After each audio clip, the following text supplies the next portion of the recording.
Гласот на Америка на македонски. Преку една деценија вашиот прозорец кон САД. А сега, директно од студиото во Вашингтон.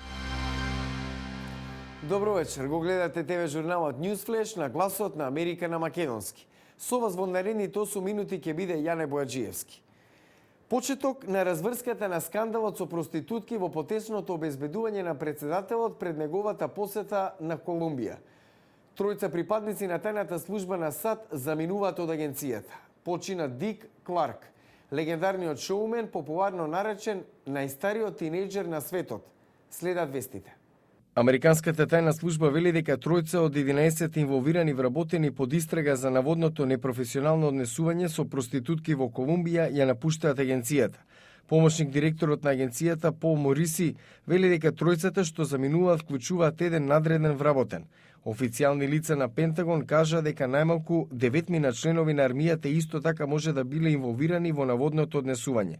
Тајната служба вели дека ниеден од инволвираниот персонал бил на задача да го штити председателот Обама. Space Shuttle Discovery ќе биде внесен во центарот Удвар Хази на Националниот музеј за вселена и воздухопловство во близина на Вашингтон, каде ќе биде дел од постојаната поставка. Меѓу присутните на денешната церемонија во четврток ќе биде поранешниот астронаут и американски сенатор Џон Глен, првиот американец кој орбитирал околу Земјата. Discovery за прв пат беше лансиран во 1984 и изведе 39 мисии, повеќе од кој било друг шатл од флотата. Унгарско-американската коалиција во САД во писмо до председателот Барак Обама изразува поддршка за членството на Македонија во НАТО и се надева дека тој ќе помогне земјата да добие формална покана на престојниот самит на НАТО следниот месец. Во писмото се вели дека Македонија е витален сојузник на НАТО и се потсетува дека земјата е четврти најголем придонесувач по број на жители во меѓународната мисија ИСАФ во Авганистан. Коалицијата на американските унгарци потсетува дека членството во НАТО се покажава од корист за поголема стабилност на регионот. На 82 годишна возраст почина Дик Кларк, легендарниот шоумен, популарно наречен најстариот тинејџер на светот. Меѓу најпознатите звезди кои гостувале во неговата популарна емисија која се емитуваше на каналот ABC од 1957 до 87 беа Бади Хол, Елвис Присли, Майкл Джексон и Мадона. Нов извештај на Меѓународниот монетарен фонд најавува подобрување на глобалната економска слика.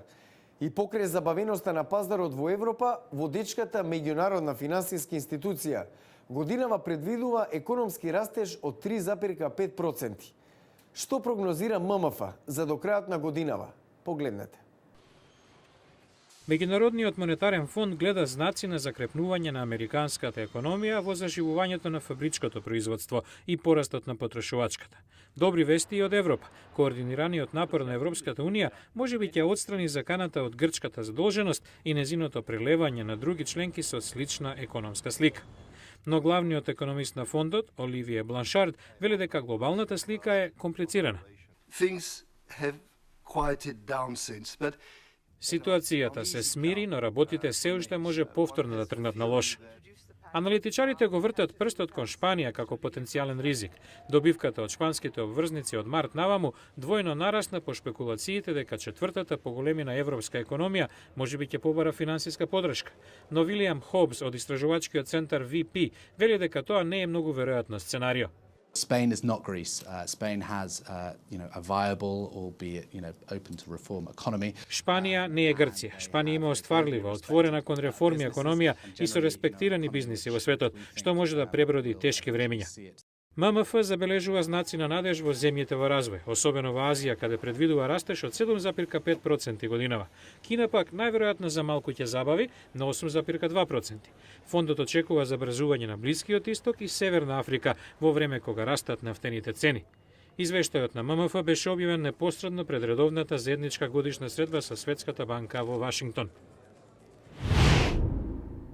Во продолжение на Newsflash, еден од темелите на планот на председателот Обама за намалување на федералниот дефицит е новата даночна политика за најбогатите американци, базирана врз така нареченото правило на Бафет.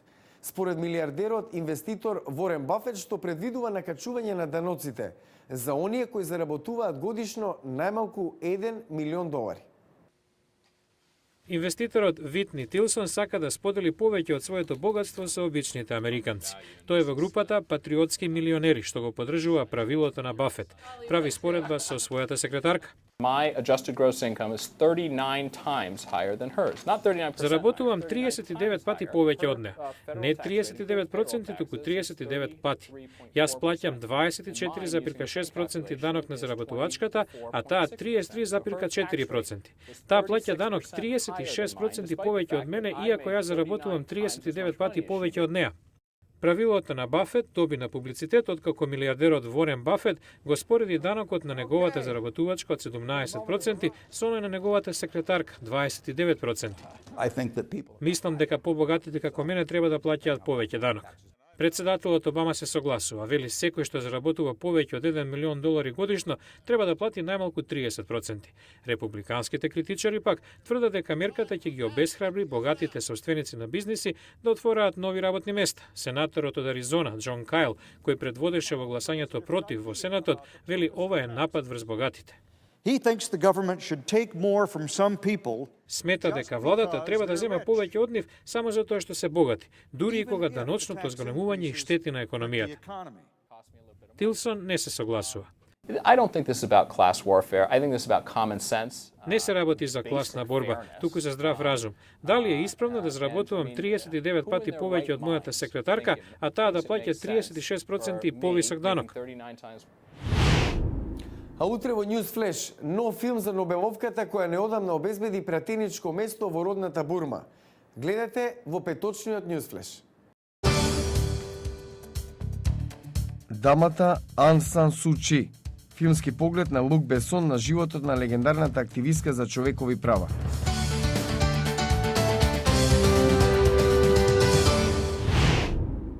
Тоа е се за оваа емисија, го гледавте News Flash на Гласот на Америка на македонски. Со вас беше Јане Бојаджиевски. За повеќе содржини појдете на нашата интернет страница glasnaamerika.com, а поберајте ни на Facebook. Се гледаме утре.